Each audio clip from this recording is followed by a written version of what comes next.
कहानी का शीर्षक जादू की जकड़न।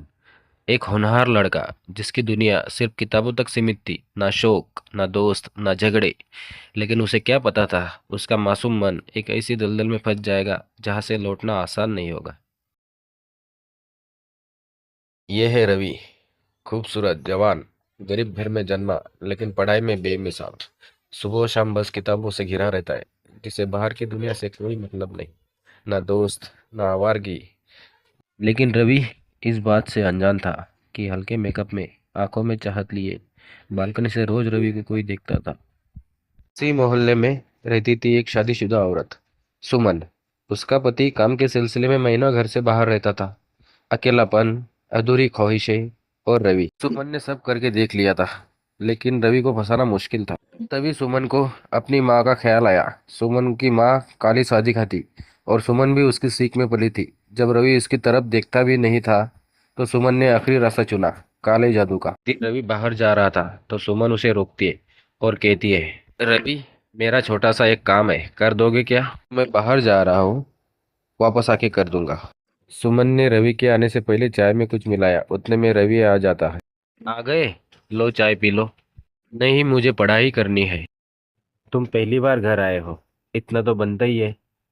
रवि चाय पी लेता है और अपना काम करके वहां से तुरंत निकल जाता है। रवि अब बदल चुका था।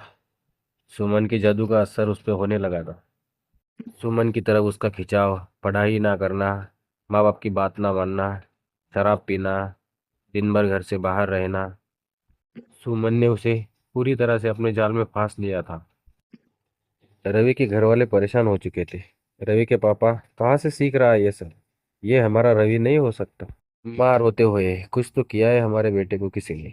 माँ बाप की बात सुने बिना रवि सुमन के घर के लिए निकल जाता है।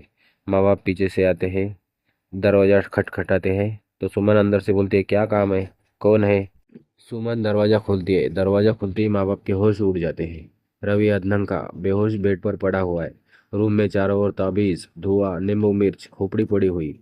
माँ बाप तुरंत फोन करके पुलिस बुलाती है। पुलिस रूम से सारी चीजें बरामद कर लेती है और सुमन को पुलिस स्टेशन इंक्वायरी के लिए ले जाती है। इंस्पेक्टर, इन्वेस्टिगेशन में हमें पता चला है इस औरत ने लड़के पर वशीकरण किया था, उसे अपने काले जादू में फंसाया था। रवि अब हॉस्पिटल में है, लेकिन पूरी तरह टूटा हुआ, गुमसुम सा। माँ आंखों में आंसू लिए रवि के सर पर हाथ फेरती है। रवि आज जिंदा है, लेकिन पूरी तरह टूटा हुआ, ना पढ़ाई, ना सपने। और सुमन जेल में है। पर क्या ये सब पहले नहीं रोका जा सकता था?